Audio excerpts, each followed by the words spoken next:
Good morning. Today we're going to wire up our SmallKat control board.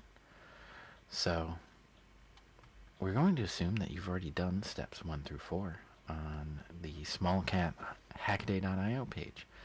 Instructions 1 through 4 will have Bowler Studio connected with your SmallKat,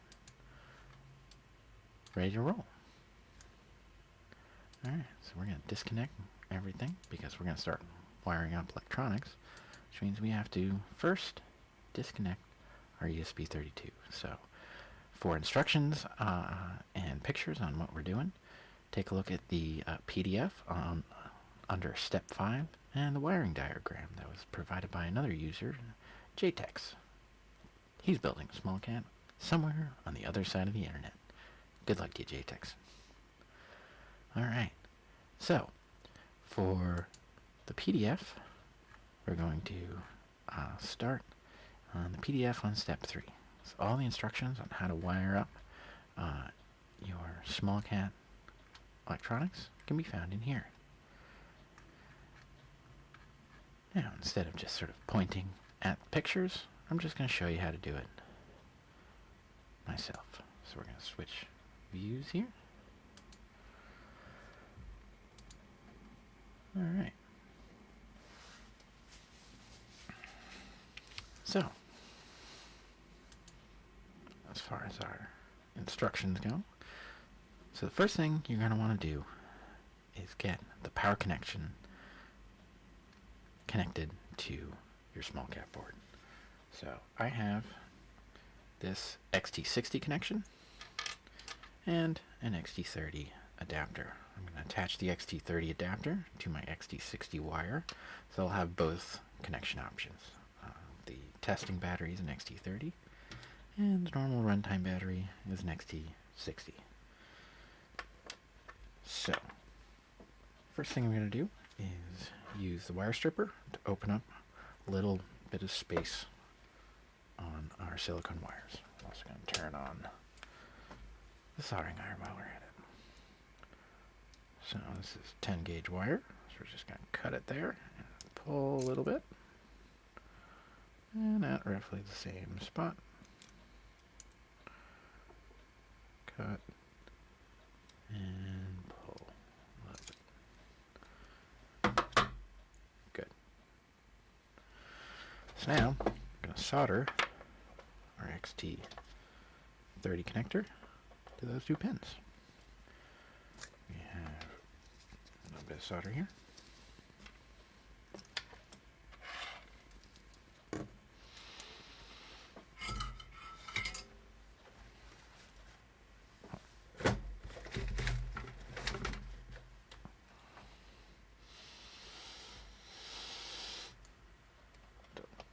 First, we're going to apply solder to the XT30 connector.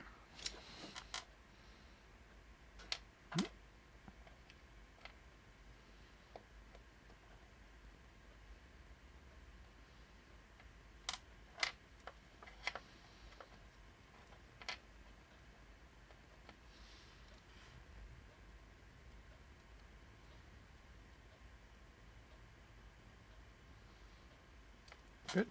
Get the connections nice and wetted. Make sure we didn't damage the pins. Good. And then wet the connections on the wire.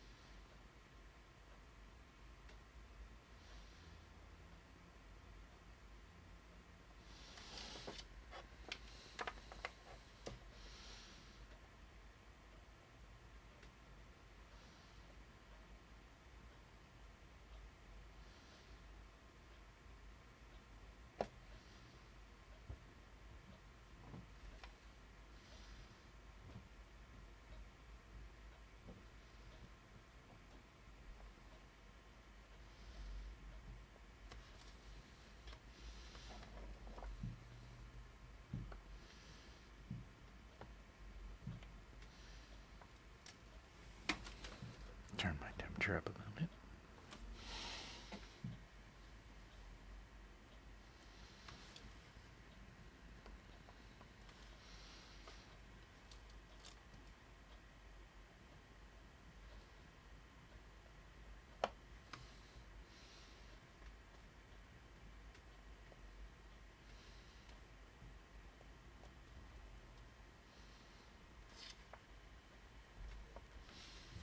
Good. Now we solder our XT60 connector to the wires.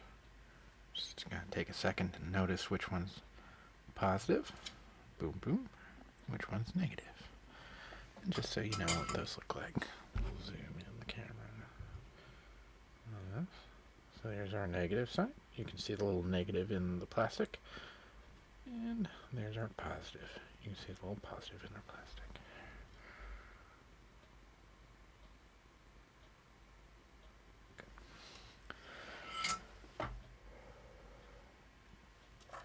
Positive to red, obviously. Or hopefully obviously.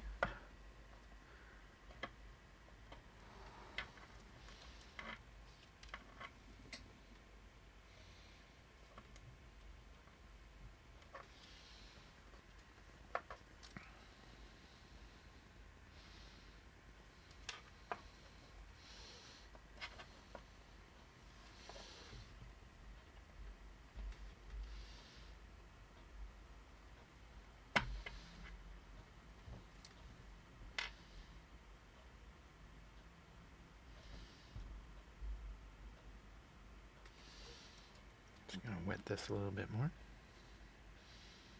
Hope it's thick.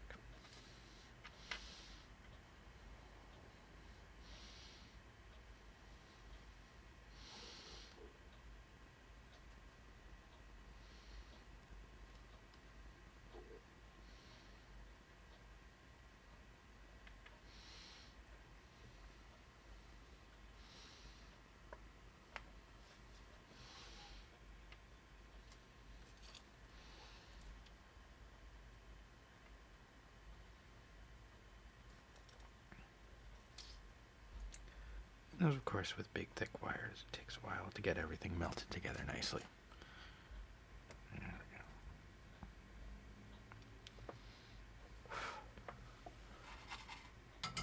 we go.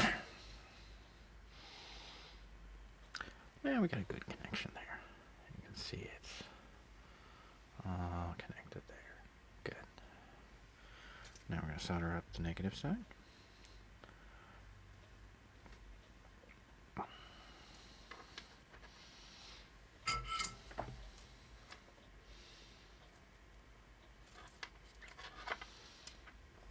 I'm going to position it just so I can pin it with the soldering iron and hold the two pieces together that way.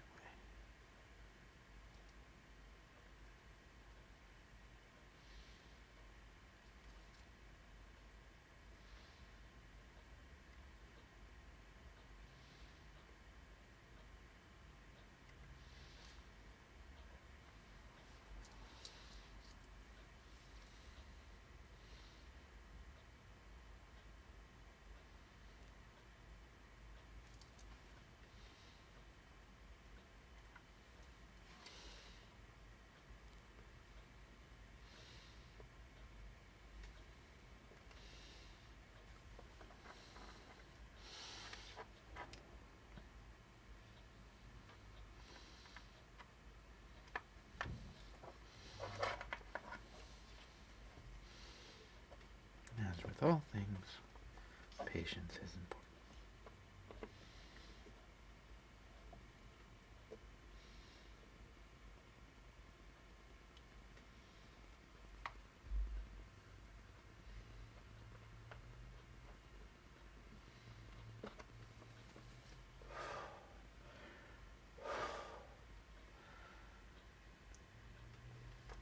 Great. Cool. We now have our XT30 connector, XT60 connector, and the two sides that are going to connect to our board. Alright, at this point, we want to disconnect the USB from our ESP32 board. So we're going to start connecting power supply stuff to it. So the first thing we're going to do is solder in the two power cables. You'll notice one is labeled ground and one is labeled ground and one is labeled battery. The black one goes into ground, obviously. And given the size of this cable, we're actually just going to trim it slightly because it is enormous and does not fit through the hole.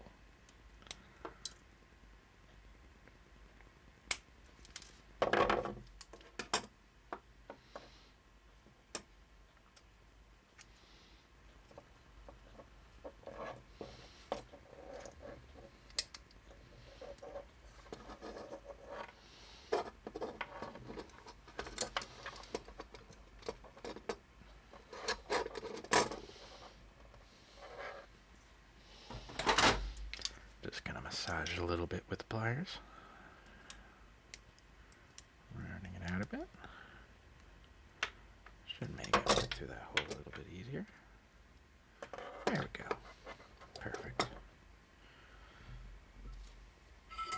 Now, I'm going to solder in our ground cable, ground side of the cable.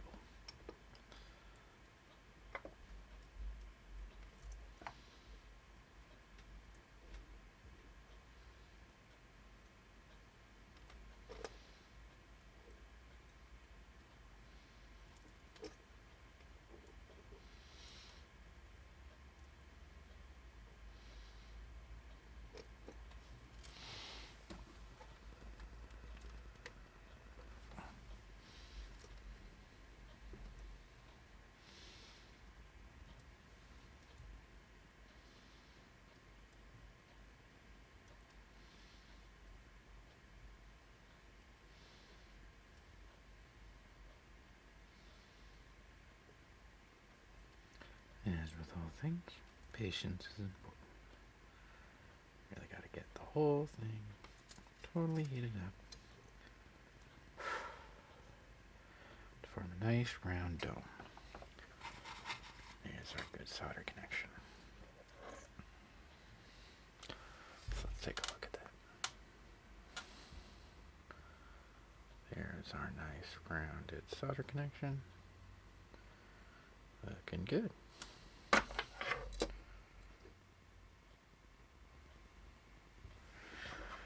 Alright, next up, we do the same thing to the positive lead.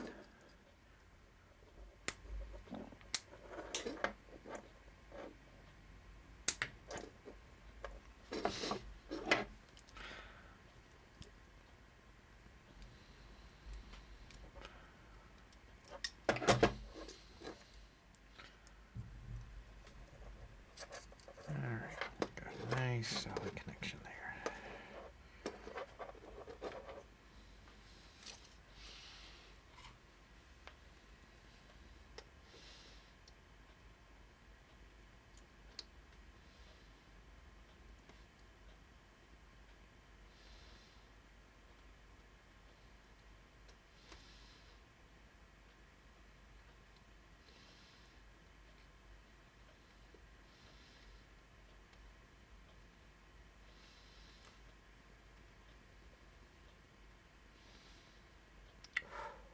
Good.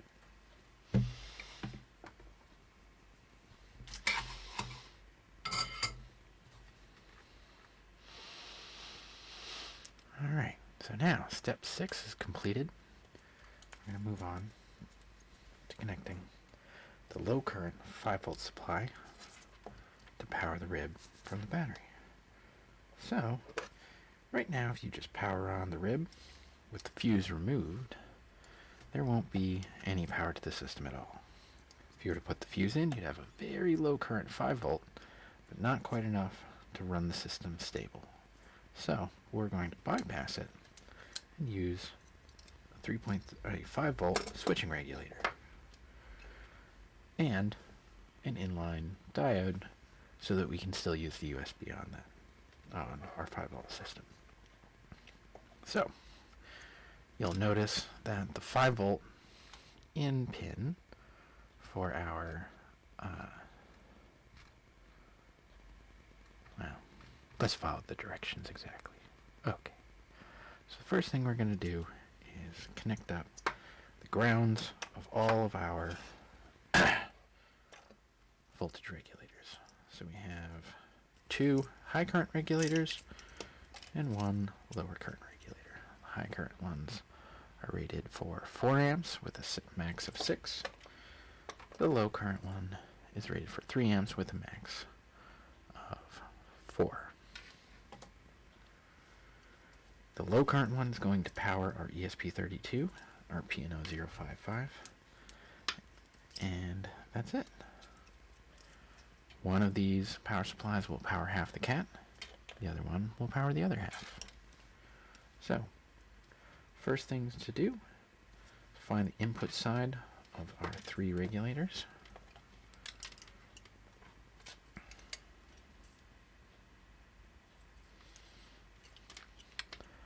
Find their grounds and solder them to a common ground on the board. The easiest to use common ground is going to be our bolt hole, since we're not going to be using that for mounting. We're going to use that as our common ground. So we trim the ground lead on each of the pieces.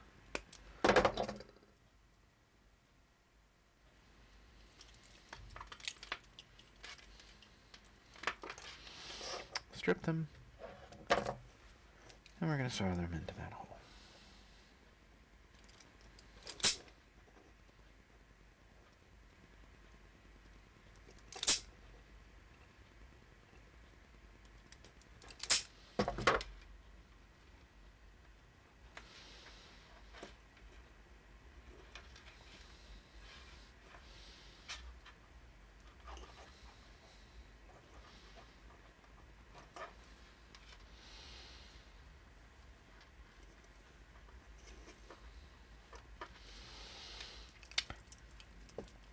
We're also going to grab grounds coming off of the other side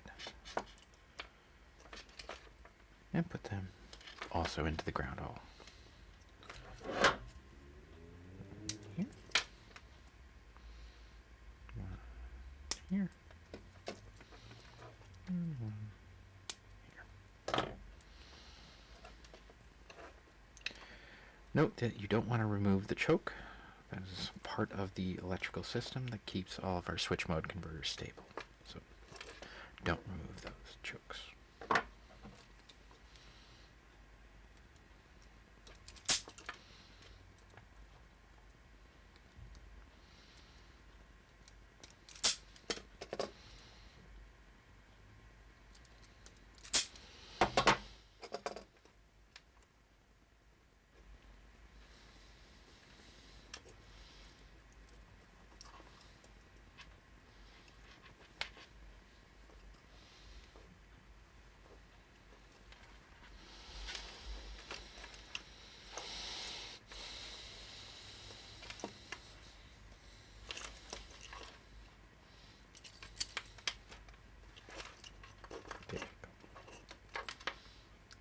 Separate out the pieces, and we're just going to give them each their own ground hole.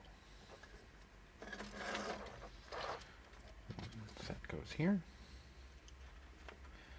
and the other set goes over here. Now, you'll note that, take it back, they should all go together from the top side down, since these power supplies will sit inside the chest cavity of your SmallKat. Good. So I have 6 wires going into that hole, and you want to get it nice and flowed through with solder.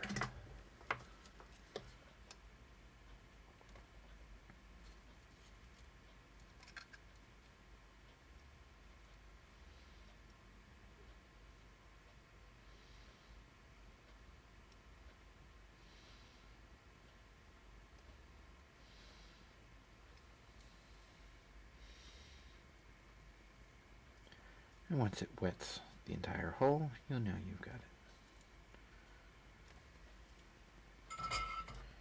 Good. And just trim off the excess. This step also ensures that the solder wetted all the way through. Oop. As you'd be able to see untinned wires on the inside if you cut it. Now you can see I actually do have some untinned wires right at the edge there, so I'm just going to fill that in with a bit more solder.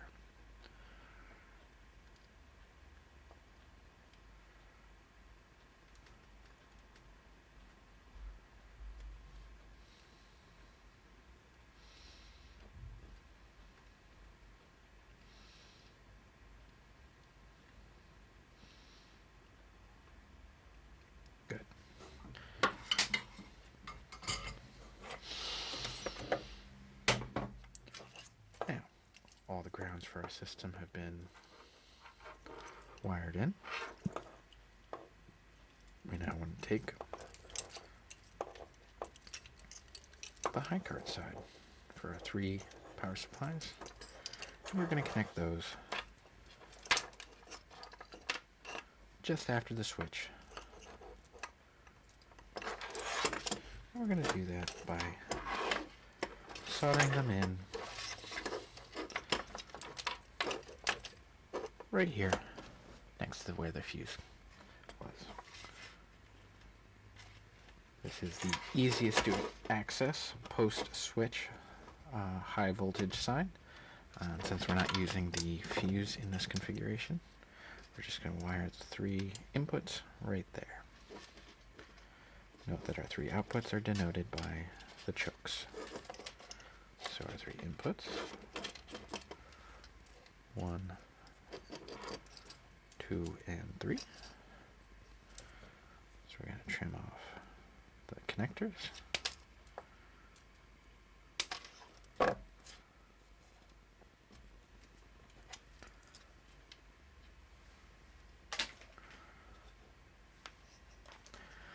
We're going to strip the wires and solder them in.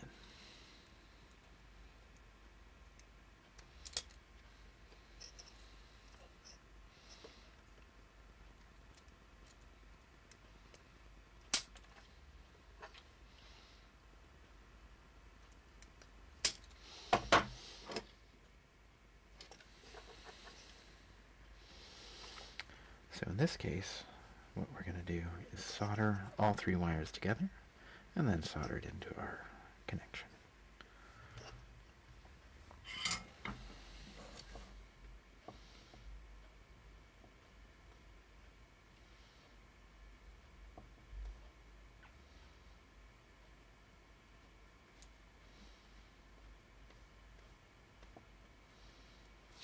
Now I'm going to wet the connection.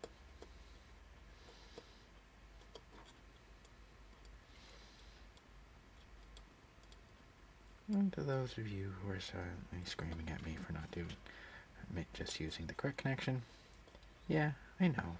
We're developing a real board. This is just our prototype system.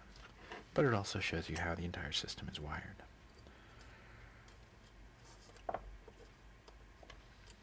It's okay. I hate me too.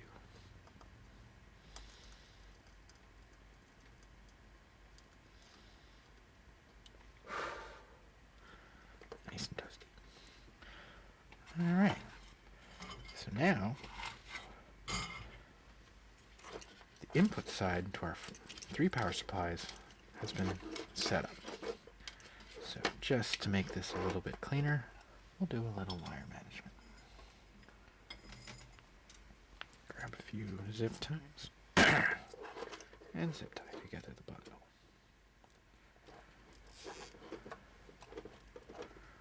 One here, and we'll put a second one over here.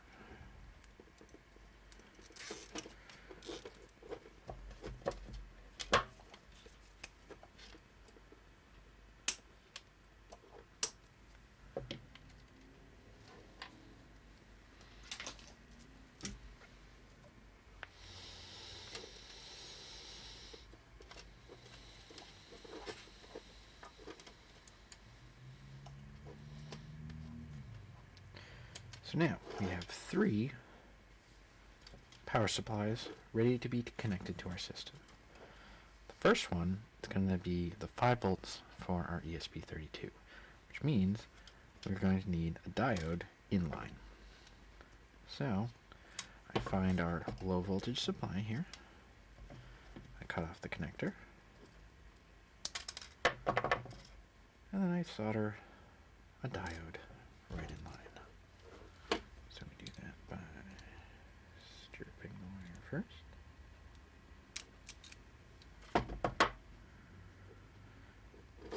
And of course diodes flow from positive side towards the negative side. The negative side is the little band. So we're going to just put our wire as close to the diode as we can make it. And then solder.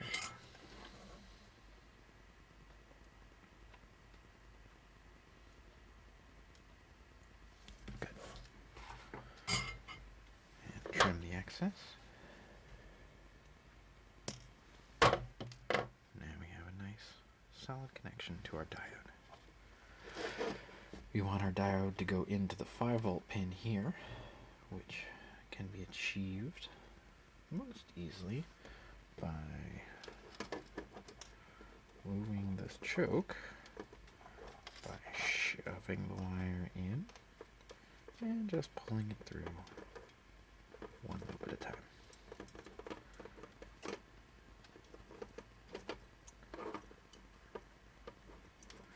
Shove it through, pull it out, shove it through,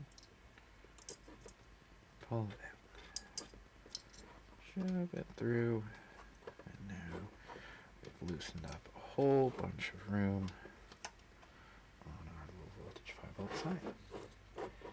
So the easiest way to connect to this pin, we're actually going to run it underneath.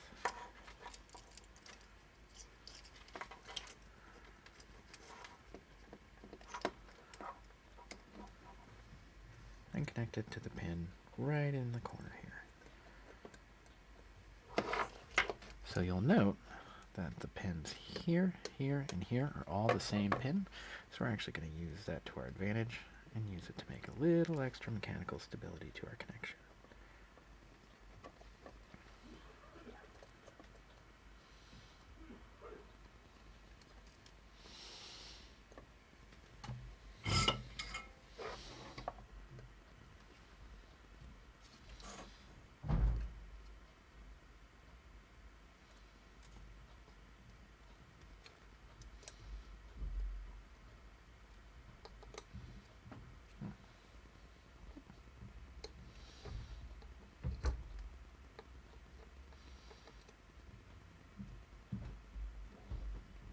Good. Now I'm going to move it over, connect the other side, just so I have a really good mechanical connection. For good measure, I'll solder that third one. Now notice, for electrical connection, you only need the one, but we're also making sure that this doesn't get yanked. So I'm going to trim off that wire there. Now, we have a lovely little system here with our 5 volt supply connected up. Our 2 servo supplies are not yet connected, and so what we should expect to see is when we plug in a battery, we should see all 3 of our power supplies turn on. Let's see if that happens. Good. Now, if I had been paying attention, I would have turned the switch off first and check to see if everything's coming on. Good. No smoke. Smoke test passed. Power supply 1, power supply 2, power supply 3. And you can see over here our 12 volt light is on, and the 5 volt light is also on. So if I power off this switch, we're going to do one more test to see if our diode is working. We're going to plug in ESP32, and we'll note that the power supply is not backfed and doesn't turn on. Good. Alright, next up we connect our two rail supplies. So these are the power supplies for each of our 12-volt systems. Now again, I'm going to move that choke closer to the module to give us a little bit more breathing room. So pull it most of the way through, and then push it out.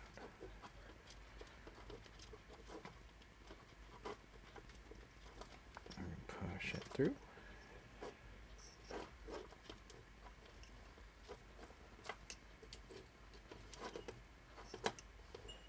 And pull it out. Push it through. And pull it out. Push it through. And now we've loosened up that connection a bit. Great. Do the same thing to this side. Push everything through. And pull it out.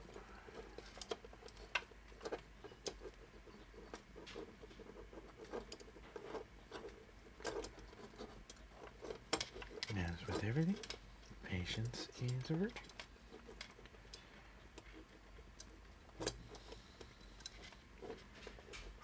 Push it through.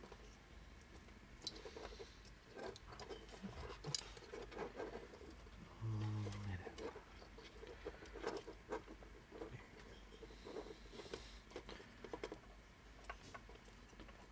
Push it through.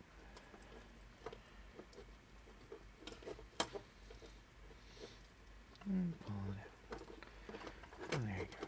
And now we've released that module.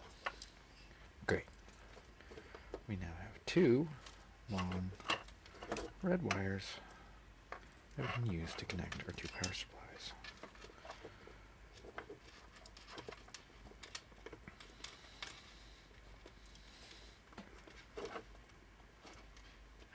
Back this one off a little bit to give it a little more slack, because I went overboard with it a bit.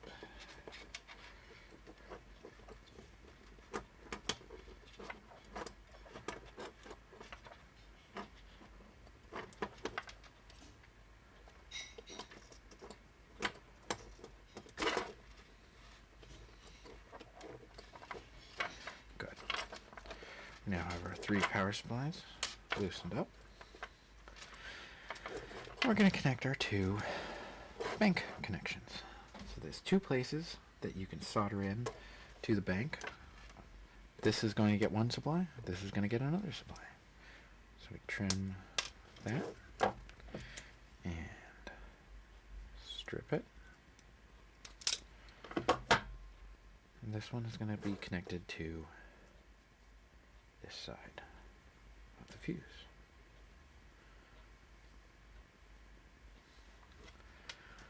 So, again, we're going to power prep the fuse to be soldered to. And again, yes, I know, you're not supposed to do this. But, again, we've got a board coming. And then we'll solve all these issues in the real world.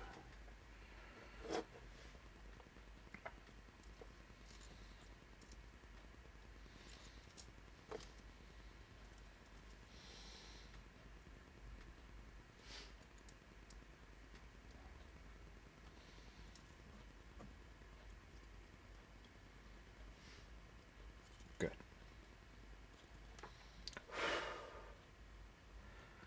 All right. One power supply down. Let's prep the second one.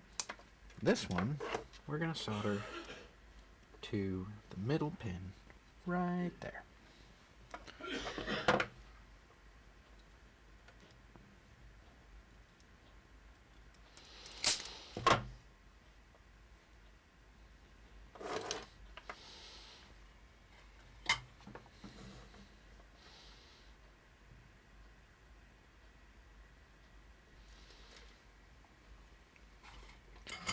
Trim that down a bit.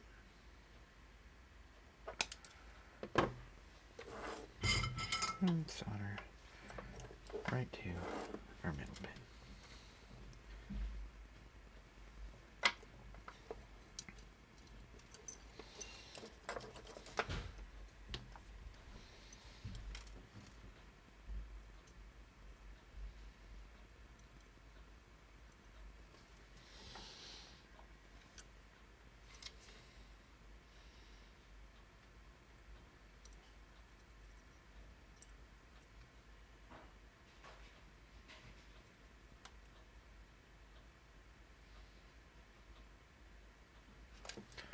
All right.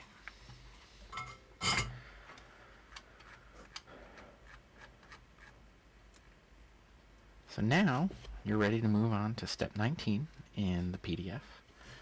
And your board is entirely soldered.